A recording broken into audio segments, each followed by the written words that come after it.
বুঝতেছি না কিছু। ঠিক আছে, যতটুকু শোনা যায় আমরা মানে শাহনাজকে তো পাচ্ছি না লাইনে।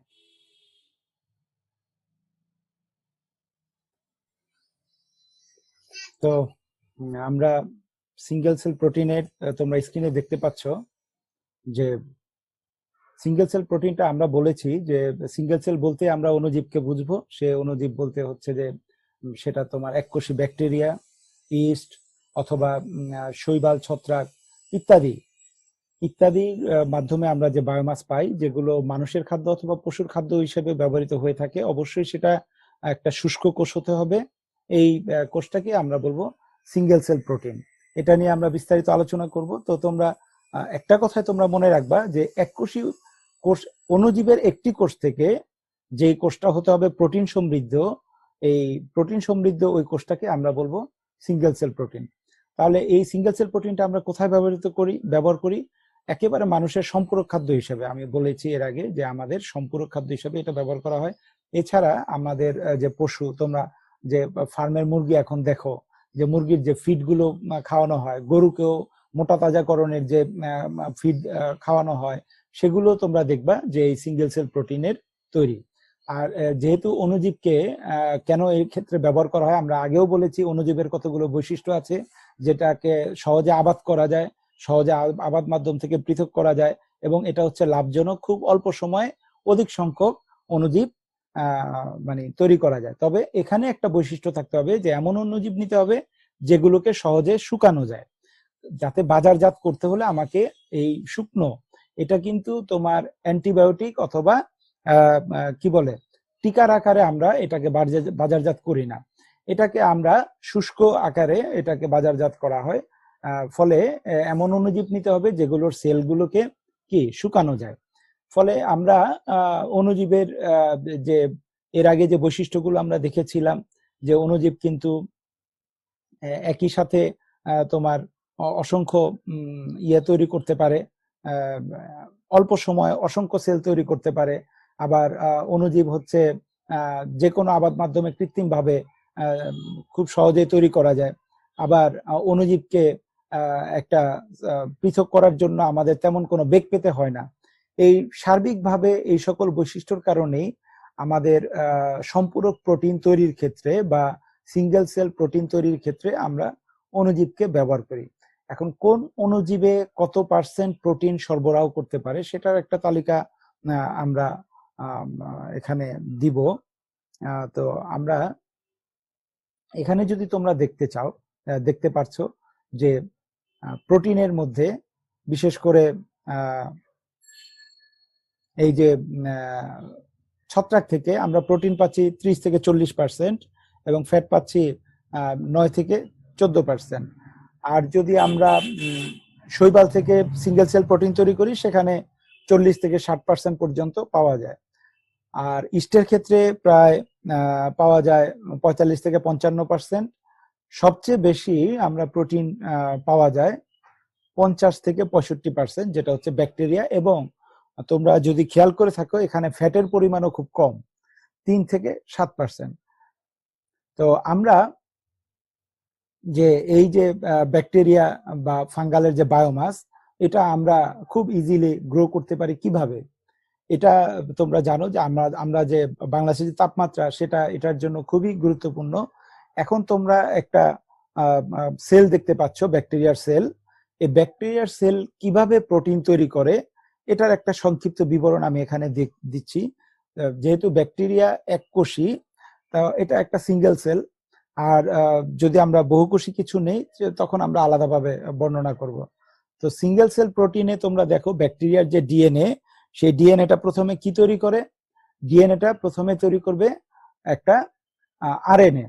সেটা কার মাধ্যমে?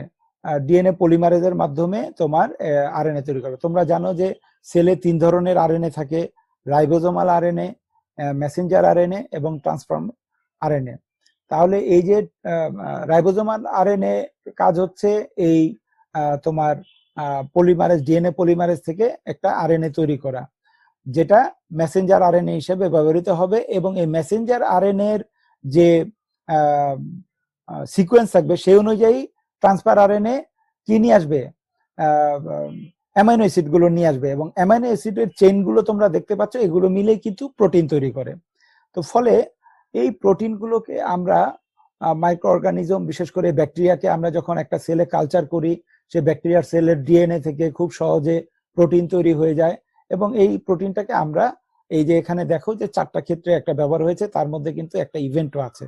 তো তোমরা যদি একটা জিনিস খেয়াল করো যে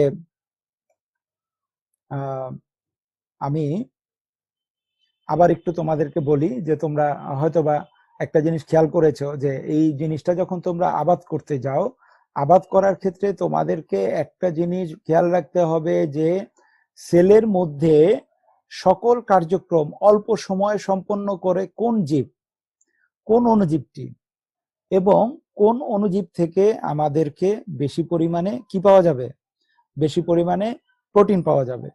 এই সার্বিক দিক বিবেচনা করে আমাদের বাজারজাতকরণের ক্ষেত্রে আমরা মানে ব্যাকটেরিয়াটাকে প্রাধান্য দিই।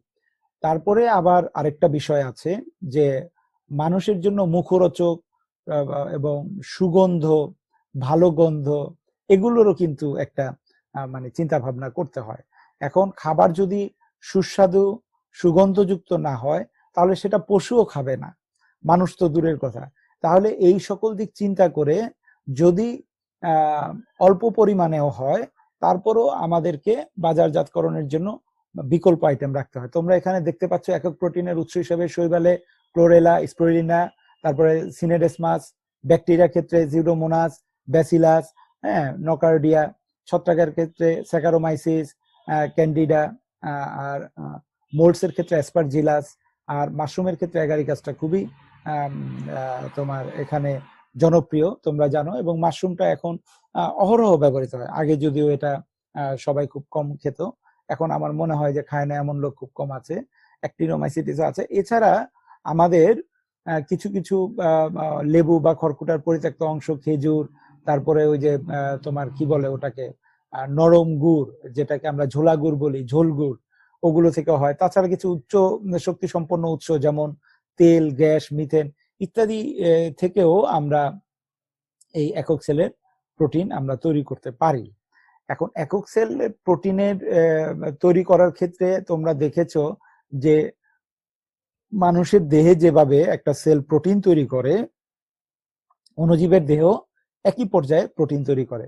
তাহলে আমরা এই অণুজীবের বৈশিষ্ট্যগুলো কি, কেন আমরা এখানে অণুজীব ব্যবহার করছি? কারণ আমি বলেছি 1 নম্বরেই এখানে এরা দ্রুত বৃদ্ধি এবং প্রতিরোধী, তারপরে এরা সরল এবং স্বল্প মূল্যে আবাদ করা যায়, এদের কোষ আরোহণ এবং প্রক্রিয়াজাতকরণ হচ্ছে সহজ, আর এরা হচ্ছে মোস্ট ইম্পর্টেন্টলি হচ্ছে অধিক পাচ্য, আর উচ্চ মাত্রা এদের পুষ্টিগুণ, আর শক্তির সর্বোচ্চ ব্যবহারের ক্ষমতা আছে। হ্যাঁ, সাউন্ড ডিস্টার্ব হচ্ছে কার জন্য আমি বুঝতে পারছি না। উৎপাদিত পণ্য সুগন্ধযুক্ত হতে হবে, আর ফার্মেন্টেশন পদ্ধতি সহজ হতে হবে, অণুজীব ক্ষতিকর হবে না, তাই তো? আর রোগ উৎপাদনেও সক্ষম হতে হবে। তাহলে এই সকল সুবিধা যদি আমরা পাই, সেই অণুজীবটাকে আমরা ব্যবহার করব। তাহলে এই যে আমরা বলেছি যে উদ্ভিদ এবং প্রাণী আমরা কিন্তু খুব সহজে পরিবর্তন করা সম্ভব নয় জেনেটিক ইঞ্জিনিয়ারিং এর ক্ষেত্রে, এই কারণে আমরা অণুজীবকে ব্যবহার করি। অণুজীব হচ্ছে তুলনামূলকভাবে অধিক প্রোটিন উৎপাদন করে, তোমরা এর আগে আমাদের একটা চিত্রে দেখেছো, এবং এই প্রোটিনের পুষ্টিমানও অন্য যে কোনো প্রোটিনের থেকে বেশ উন্নত এটা, এবং সরলও। অণুজীব হচ্ছে অনুকূল পরিবেশে খুব দ্রুত বৃদ্ধি পায়, এটা একেবারেই ন্যাচারালি। আর নিম্নমানের দ্রব্য সামগ্রী, যেমন তোমাদের এর আগে আমি বলেছি ফলের উচ্ছিষ্টাংশ, ঝোলা গুড়, খড়, ছানার পানি ইত্যাদি থেকেও এই অণুজীব তৈরি হয়, ব্যাকটেরিয়া তৈরি হয় তোমরা জানো, এবং সেখান থেকেও আমরা এই প্রোটিনগুলো তৈরি করতে পারি, যেটা কোনো আমাদের বাড়তি খরচের প্রয়োজন হয় না। তাহলে আমরা যদি এই ধরনের অণুজীবকে ব্যবহার করে থাকি সিঙ্গেল সেল প্রোটিন হিসেবে, এবং সেগুলোকে যদি আমরা বাজারজাত করি, সেটাকে তোমরা দেখতে পাচ্ছ যে স্পিরুলিনার একটা তোমরা স্টেপ দেখো। স্পিরুলিনার একক কোষের প্রোটিন উৎপাদন আমরা কিভাবে করতে পারি? এটা যেহেতু সহজ এবং স্বল্প মূল্যে আবাদ করা যায়, এটা এক ধরনের শৈবাল, এবং এটা সহজে স্বল্পমূল্যে আবাদ করার কারণটা হচ্ছে এর কিন্তু কিছু ভ্যাকুয়াল থাকে, গ্যাসপূর্ণ ভ্যাকুয়াল থাকে, ফলে এটা সহজে পানিতে ভেসে থাকে এবং আলাদা করা যায়। আর এটার যেহেতু পিএইচ 8 থেকে 11, তো এটা আমরা যে কোনো ভাবে এটাকে খুব সহজে জন্মাতে পারি।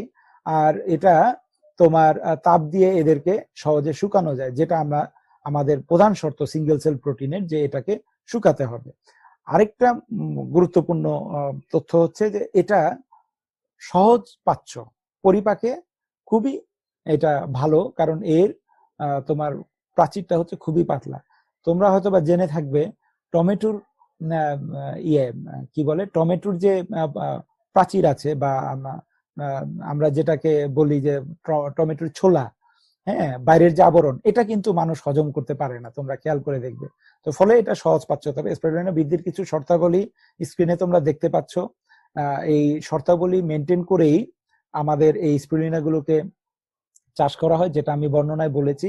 এবং এই স্পিরুলিনার যেহেতু মানুষের জন্য খুবই সহজপাচ্য, এটাকে আমরা অধিক পরিমাণে খুব সহজে এটাকে চাষ করে প্রোটিনের সম্পূরক খাদ্য হিসাবে ব্যবহার করতে পারি। বিশেষ করে উন্নত দেশগুলোতে এটাকে স্বাস্থ্যকর খাদ্য হিসেবে বিভিন্ন মেনুতে এবং তারা বিভিন্ন উৎসব এবং রেগুলারলি খেয়ে থাকে। এছাড়া স্পিরুলিনা প্রোটিনের ঘাটতিতে ওষুধ হিসেবে ব্যবহৃত হয়ে থাকে।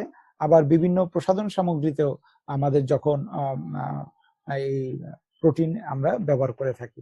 এই যে স্পিরুলিনার তোমরা উৎপাদন প্রক্রিয়া দেখলে, ঠিক একইভাবেও এই মাশরুম তোমরা দেখতে পাচ্ছ, এই মাশরুমটাও এই একইভাবে উৎপাদন হয়। এই যে তোমরা কিছু শুষ্ক মাশরুম দেখছো, মাশরুম কিন্তু দুইভাবে বাজারজাত করা হয়। একটি হচ্ছে শুষ্ক অবস্থায় প্যাকেটজাতকরণ, আরেকটি হচ্ছে তোমার ওই ফরমালিন দিয়ে করা হয় কৌটা করে, একেবারে তাজা মাশরুম, সেটাও করা হয়।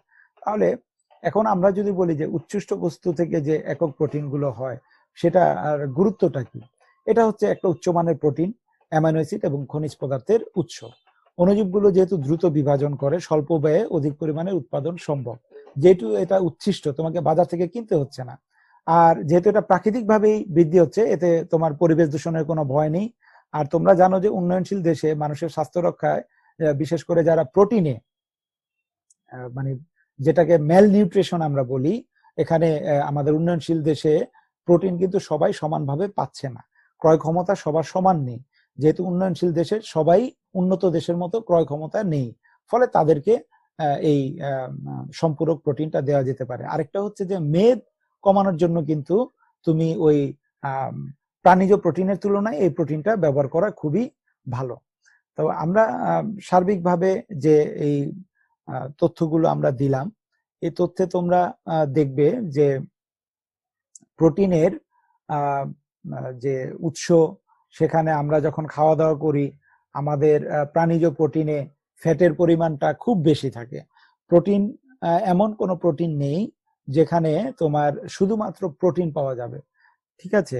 প্রোটিনের সাথে তোমার কিছু শর্করা থাকবে, কিছু ফ্যাট থাকবে। এখন আমাদের জন্য স্বাস্থ্যকর কোনটা হবে, মানুষের জন্য স্বাস্থ্যকর কোনটা হবে, যেটার মধ্যে ফ্যাট কম? কারণ আমরা জানি যে ফ্যাটটা মানুষের শরীরে খুব অল্প পরিমাণেই কাজে লাগে, বিশেষ করে প্রাপ্তবয়স্ক মানুষের এবং যারা কায়িক পরিশ্রম কম করে, তাদের জন্য ফ্যাটটা খুবই অল্প পরিমাণে প্রয়োজন হয়। আর যদি আমরা আমাদের প্রয়োজনের তুলনায় বেশি ফ্যাট গ্রহণ করে থাকি, প্রোটিনের সাথে সাথে যদি ফ্যাটের পরিমাণটা বেশি হয়ে যায়, যেমন তোমরা এখানে চার্টে দেখছো যে আমরা এমন একটা প্রোটিন গ্রহণ করলাম ফানজাই, সেটায় আমি 40% প্রোটিনের সাথে 14% ফ্যাট গ্রহণ করে ফেললাম। তাহলে যখন আমি এটাকে 100-এ কনভার্ট করব, তখন এটা কিন্তু 35% ফ্যাট হয়ে যাবে। তাহলে 100% প্রোটিনের সাথে 35% ফ্যাট কিন্তু মানুষের দেহের জন্য একাধারে মানে মেদ বৃদ্ধি করার জন্য এটা ভূমিকা রাখবে। একইভাবে ধরো তুমি যদি চার পাই প্রাণীর থেকে, মাংস থেকে যদি প্রোটিন গ্রহণ করো, বিশেষ করে গরু, ছাগল, খাসি, চার পেয়ে যেগুলো আছে, এগুলো থেকে যদি তুমি প্রোটিন গ্রহণ করো, এই প্রাণীজ প্রোটিন, সেখানে কিন্তু প্রোটিন এবং ফ্যাটের পরিমাণ মোরললেস একেবারে কাছাকাছি, প্রায় 50%। তাহলে সেক্ষেত্রে দেখা গেল যে তুমি প্রোটিন প্রয়োজনে যতটুকুই নিলে তার তুলনায় কিন্তু ফ্যাটও তোমার অপ্রয়োজনীয় নিচ্ছ, তাহলে উপকারের থেকে অপকারই বেশি হচ্ছে। এখন তোমরা বোধহয় একটা জিনিস খেয়াল করে দেখবে যে অনেকেই এই ডক্টর জাহাঙ্গীরের ডায়েট শুরু করেছে প্রোটিন দিয়ে। তিনি একেবারে বিশুদ্ধ প্রোটিন খেতে বলেন, যে যেখানে চর্বি ছাড়া মাংস, বিশেষ করে চিকেনের যে মাংসগুলো, এবং সেখানে ফ্যাট জাতীয় খাবারগুলো একেবারে বাদ, তার শর্করা জাতীয় খাবারগুলো একেবারেই বাদ দিয়ে শুধু প্রোটিন, যেটা মানুষের মেদ বৃদ্ধি করে না বরঞ্চ মেদ কমাতে সহায়তা করে। তোমরা হয়তোবা এই ডায়েটের সাথে তোমরা এখন এটা দেখেছি ইউটিউবে প্রচুর ভাইরাল হয়েছে, তোমরা বোধহয় জানো, যেটাকে কিটো ডায়েট বলে। তাহলে এই কিটো ডায়েট করার জন্য সেটা কিন্তু অনেক এক্সপেন্সিভ। উনি যে মেনুগুলো দিয়েছেন, তুমি যদি দেখো বাটার দিয়ে ডিম ভেজে খেতে হবে, হ্যাঁ, তো বাটার কিনে প্রতিদিন ডিম ভেজে খাওয়া, কাজু বাদাম খাওয়া, তারপরে ওনার আমি মেনু দেখেছি মোরললেস প্রতিদিন 2000 টাকা খরচ হবে, মাসে 60,000 টাকা খরচ হবে যদি ওনার ডায়েটটা একেবারে পুরোপুরি। ঘি দিয়ে বাদাম ভেজে খেতে হবে, এরকম আর কি।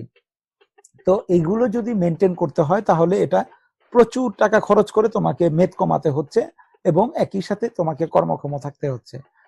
আমাদের টার্গেট হচ্ছে উন্নয়নশীল দেশে অথবা পৃথিবীতে যে কোনো জায়গায় তুমি কিভাবে অল্প মূল্যে সবাইকে প্রোটিনটা দিতে পারো। তো সেক্ষেত্রে সিঙ্গেল সেল প্রোটিনটা হচ্ছে গুরুত্বপূর্ণ। যেমন তোমাকে আমি বলি যে তুমি দেখে থাকবে যে সিঙ্গেল সেল প্রোটিনের বাজারজাতকরণ এটা করার জন্য এই বিস্কিটের মধ্যে সিঙ্গেল সেল প্রোটিন দিয়ে দিল। এই বিস্কুটগুলো নিয়ে যায় পর্বতারোহী যারা অ্যালপস পর্বতে যায় অথবা ভ্রমণে কি বলে যে অনেক দিনের ট্যুরে যায়, টেন্ট করতে হবে, তাহলে তার তো অনেক ভারী হয়ে যায় টেন্ট। তারপরে তো তার খাবার টাবার, এই 1 মাসের খাবার তো তার বহন করে পাহাড় বেয়ে ওঠা সম্ভব না। তখন সে কি করে, এই প্রোটিন বিস্কুটগুলি নিয়ে নেয়।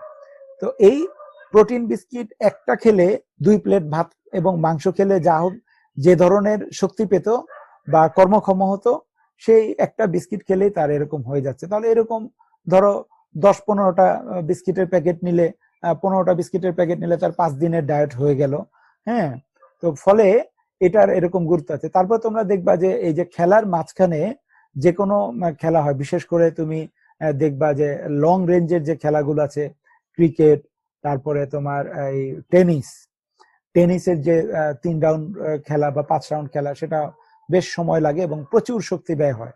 কিন্তু তখন তো তুমি খেলার মধ্যে কোনো ব্রেক নেই, যে তুমি টেনিস খেলার মধ্যে ব্রেক দিল যে ঠিক আছে যান আপনি ভাত টাত খেয়ে আসেন বা আপনার ডিনারটা বা লাঞ্চটা আপনি সেরে আসেন, সেরকম কোনো সুযোগ নেই।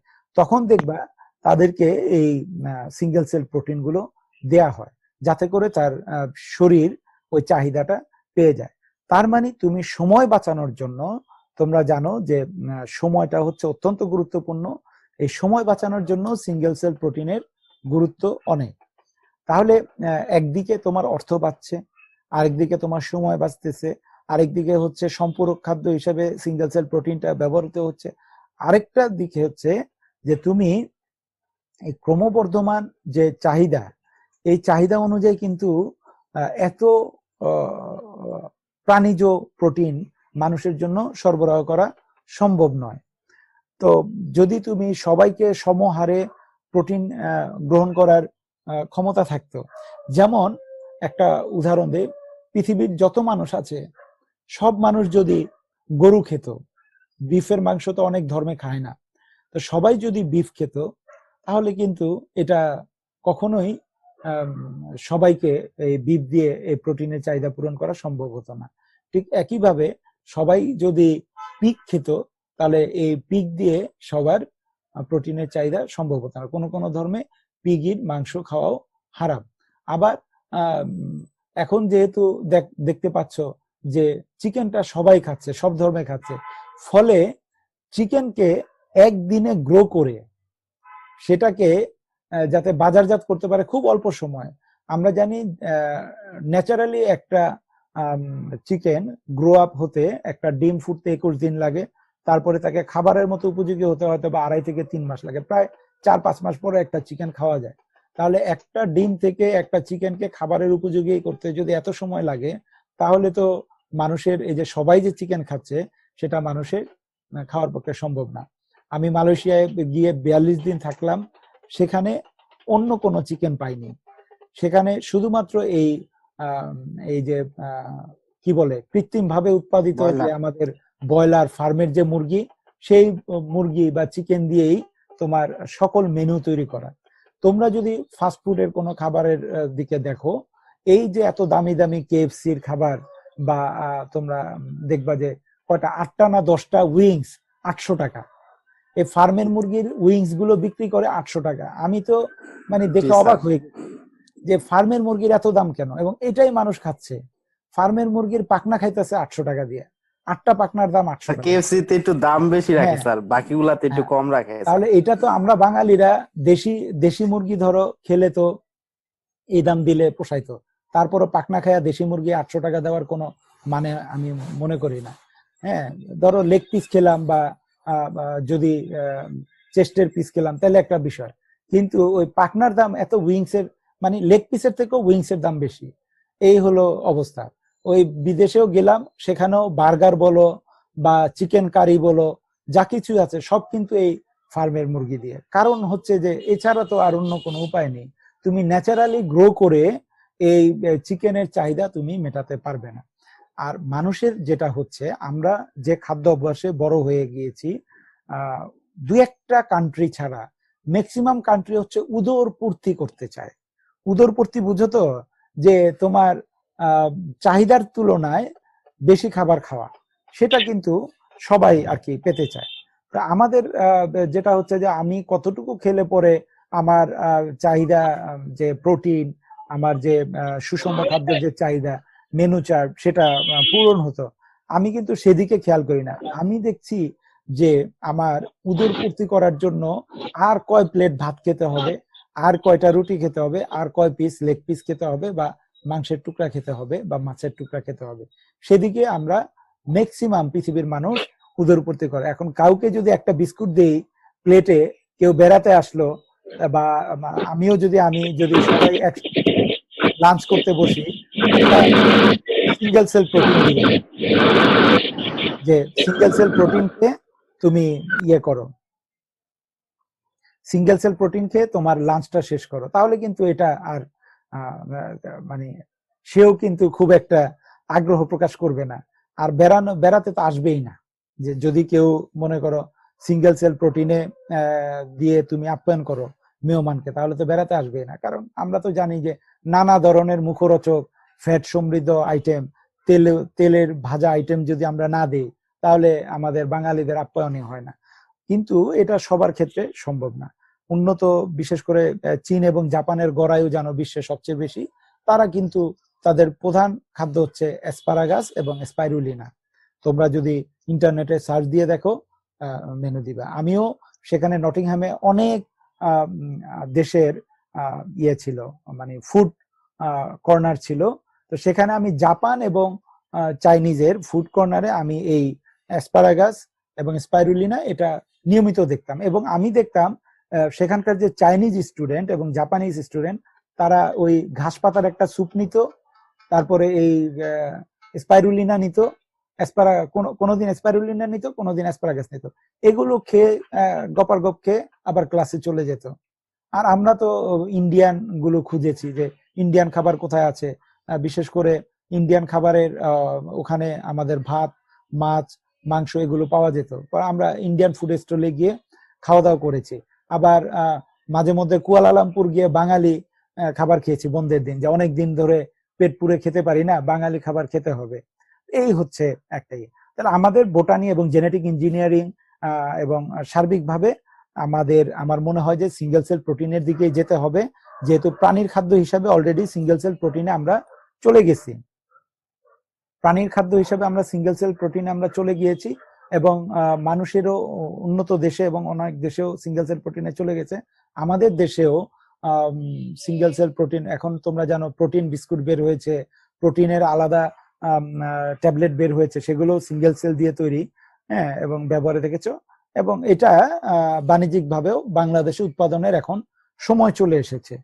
তো যাই হোক, আমি আশা করি যে আমাদের সিলেবাসে যে সিঙ্গেল সেল প্রোটিনের যে তথ্যগুলো ছিল আমি তোমাদেরকে বর্ণনা করতে পেরেছি আমার মনে হয়েছে। তারপরে যদি তোমাদের কোনো প্রশ্ন থাকে, সিলেবাসে যেটা ছিল যে ডেফিনেশন আমি বলেছি, types and importance of single cell protein আমি বলেছি, আর production of single cell protein সেটাও আমি দেখিয়েছি এবং বলেছি। তারপরে যদি তোমাদের কোনো প্রশ্ন থাকে, তোমরা এখন আমি প্রশ্নের জন্য উন্মুক্ত করে দিচ্ছি। আমাদের যে বাকি যে 7 মিনিট 8 মিনিট সময় আছে, 6 মিনিট। ধন্যবাদ তোমাদের এতক্ষণ